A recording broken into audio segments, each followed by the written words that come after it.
إنما يخشى الله من عباده العلماء۔ اسی طرح بنو سعد کی طرف حضرت علی رضی اللہ تعالی عنہ کو بھیجا گیا۔ اب اس سریے کو سریہ علی مرتضی رضی اللہ تعالی عنہ بسوئے فدق، ایک اس نام سے اس کو ذکر کیا گیا ہے، اور بعض کتابوں میں بنو سعد کی طرف حضرت علی رضی اللہ تعالی عنہ کے سریے کے نام سے اس کو ذکر کیا گیا ہے، اور بعض کتابوں میں سریہ دیار بنی سعد اس نام سے اس سریے کو ذکر کیا گیا ہے۔ بہرحال یہ سارے نام ایک ہی سریے کی طرف دلالت کرتے ہیں، وہ حضرت علی رضی اللہ تعالی عنہ کا سریہ ہے۔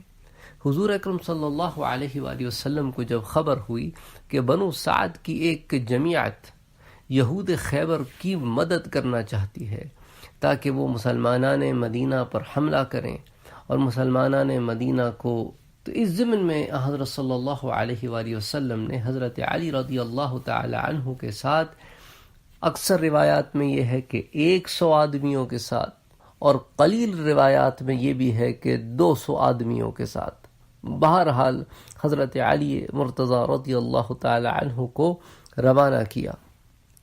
اب حضرت علی رضی اللہ تعالی عنہ جب اس سریے کے لیے نکلے تو اب آپ دیکھیں کہ یہ جو مقام ہے یہ مدینہ سے نارتھ میں ہے، تو یہ لوگ رات میں سفر کرتے اور دن میں چھپے رہتے، کیونکہ زیادہ تر علاقہ جو ہے ابھی تک مسلمانوں کے ایلائز وہاں پر نہیں تھے، بلکہ اینمی فورسز کے ایلائز زیادہ تھے، تو اسی لیے یہ لوگ رات کو سفر کرتے اور دن میں چھپ جاتے۔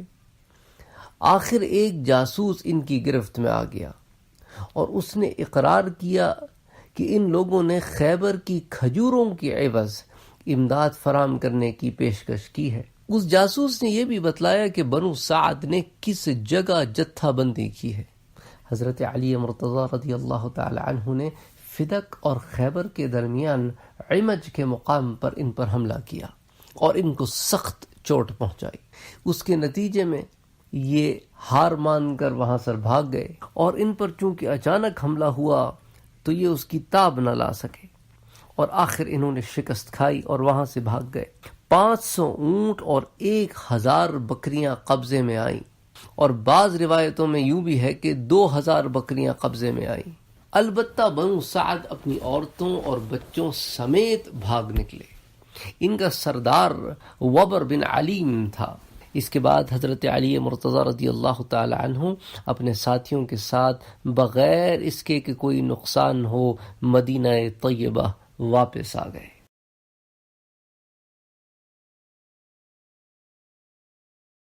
وفوق كل ذي علم